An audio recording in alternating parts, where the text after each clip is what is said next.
이로 인해 아이가 영상의학과에서 뇌진탕 진단을 받았고 정형외과에서 3주 진단이 나왔습니다.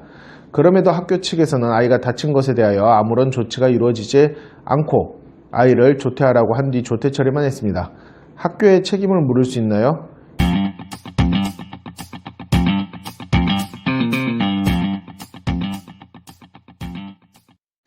안녕하세요. 소년사건을 전문적으로 다루는 조기현 변호사입니다. 오늘은 학교에서 운동 중에 발생한 사고, 하지만 단순 사고라고 볼 수 없고 가해 학생에게 고의가 있다고 보이는 사건에 관해서 질문이 들어왔기에 질문 보고 답변 드리도록 하겠습니다. 질문 먼저 볼까요? 15세 아들이라고 되어 있는데요. 15살, 우리 나이 15살 중학교 2학년 같아요. 질문 취지상. 15살 아들이 체육 수업 축구를 하던 중에 아들이 수비수로서 역할을 하여 상대팀 공을 뺏고자 하자 상대편 아이가 고의적으로 어깨로 아들을 쳐서 아들이 뒤로 넘어가는 상황이 되었습니다. 담당 선생님은 다리를 펴고 숨을 크게 쉬라고 하면서 머리를 받쳐주고 상대 아이한테 고의적인 충돌이었다면서 퇴장을 시켰다고 합니다. 이로 인해 아이가 영상의학과에서 뇌진탕 진단을 받았고 정형외과에서 3주 진단이 나왔습니다. 그럼에도 학교 측에서는 아이가 다친 것에 대하여 아무런 조치가 이루어지지 않고 아이를 조퇴하라고 한 뒤 조퇴 처리만 했습니다. 학교에 책임을 물을 수 있나요? 현재 가해 학생을 상대로 고소장을 제출한 상태고 오늘 진단서를 제출하려고 합니다. 이번 일로 아이는 피해를 본 입장임에도 학교를 가지 못하고 있습니다. 아이들끼리 다시 싸움이 생길까 봐요.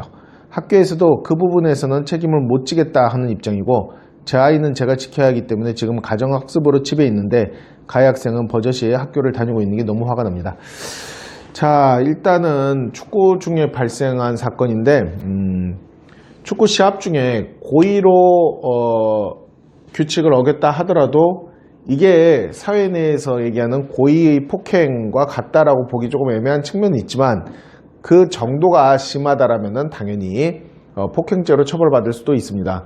질문자의 질문에 비춰봤을 때 가해 학생은 고의로 폭행을 했기 때문에 가해 학생에 대해서는 고소를 하게 되면은 수사를 거쳐서 아마 소년재판으로 넘어가게 되고 응당한 처분이 나올 것입니다. 다만 학교의 책임을 물을 수 있는지는 매우 애매합니다. 학교에서 실제로 아이들끼리 치고받고 싸운 경우에도 학교의 책임을 묻기가 어려운 경우가 많은데 체육 수업 시간 중에 기습적으로 가해 학생이 우리 아이에 대해서 폭행에 해당하는 정도의 규칙을 어겼고 그로 인해서 우리 아이가 피해를 봤다 하더라도 그것만으로 학교의 어떤 책임을 묻기는 어렵습니다. 학교가 이런 거를 다 예상하기도 어려울 뿐더러 예상하기 어려운 만큼 이런 거를 모두 관리하기도 어렵습니다. 그렇다고 해서 학교가 이런 상황에서 가해 학생에 대해서 선제적으로 어떤 조치를 하기도 어렵겠죠.